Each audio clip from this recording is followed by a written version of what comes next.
But as a schoolboy, the summer holidays brought me to another river and another town, which I like to call one of my own places, Newport in County Tipperary, about 10 miles east of Limerick, on the road to Rarecross, Kilcommon and Thurles.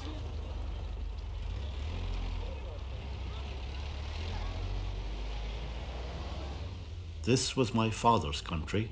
He had been reared in the white walls just above the village, but we stayed with cousins in the village itself in a lovely old house which alas is no longer there. It was demolished a few years ago to make room for a lounge bar.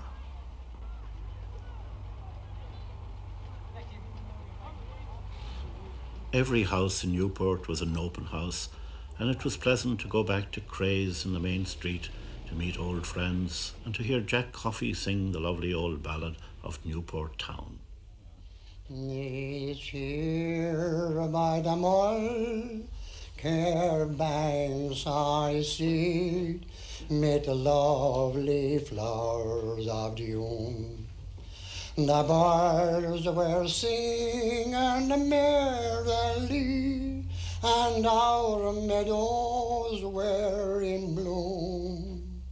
Whilst on my boyhood days I think, for a tear comes rolling down.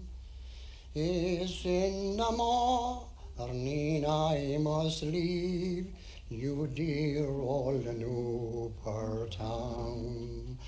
Newport was a place full of traditional music, country dancing and old songs. Ballads in the old style were written even in my time, including this ballad of Newport Town itself.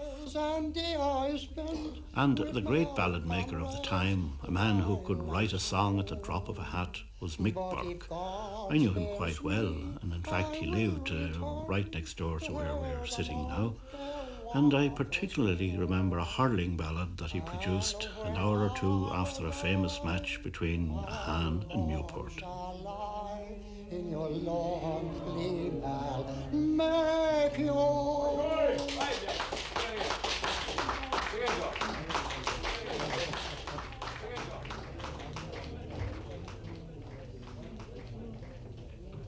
Well, Dear Old Newport Town, a song sung by Jack Coffey, the mayor of Newport. And that takes me back a few years, and it mentions in the song, of course, about the hurling that was very, very popular around here.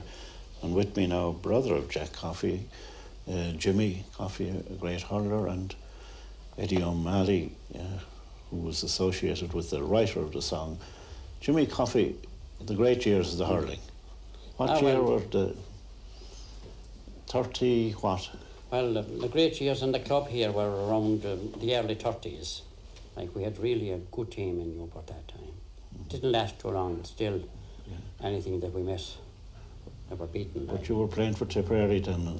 Well, I was actually. 4 of us won the minor All Ireland in 1930. The late Jim Close and Mick Boland, Jack and myself. And then I was lucky enough to go on the tip team in the middle 30s.